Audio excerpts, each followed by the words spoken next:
ইমান আলম একজন উদীয়মান তরুণ ফুটবলার।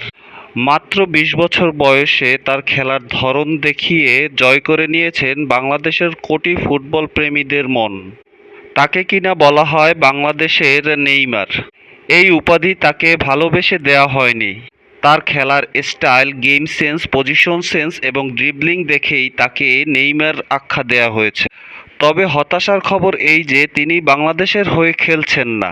তিনি ইংল্যান্ড ফুটসাল জাতীয় দলের হয়ে সুযোগ পেয়েছেন। বাফুফের কিছু সিদ্ধান্তহীনতার কারণেই বাংলাদেশ হারিয়েছে এই অপার সম্ভাবনাময় ফুটবলার। শুধু তাই নয়, বাংলাদেশের গত ট্রায়াল থেকে আরও কিছু প্রতিভাবান ফুটবলারদের হারিয়ে ফেলতে চলেছে বাফুফে।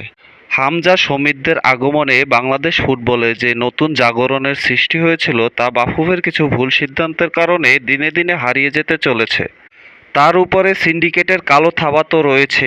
তারপরে ফুটবলারদের দুই ভাগে ভাগ করে রাখা হয়েছে দেশি এবং বিদেশি ফুটবলার বলে। এভাবে চলতে থাকলে দেশের ফুটবলে নেমে আসবে আঁধার কালো অন্ধকার। হামজা, সমিত এদেশের ফুটবলে আসার ফলেও এদেশের ফুটবল আগানো সম্ভব না যদি এভাবে চলতে থাকে। যেমন আন্ডার-23 টিম এখনও গুছাতেই পারেনি বাফুফে। কোন খেলোয়াড় খেলবেন, কারা কারা ডাক পেয়েছেন আন্ডার-23 ক্যাম্পে তা যেন কেউই জানে না। কে হচ্ছেন বাংলাদেশ আন্ডার-23 টিমের কোচ তা এখনও চূড়ান্ত সিদ্ধান্ত দিতে পারেনি বাফুফে।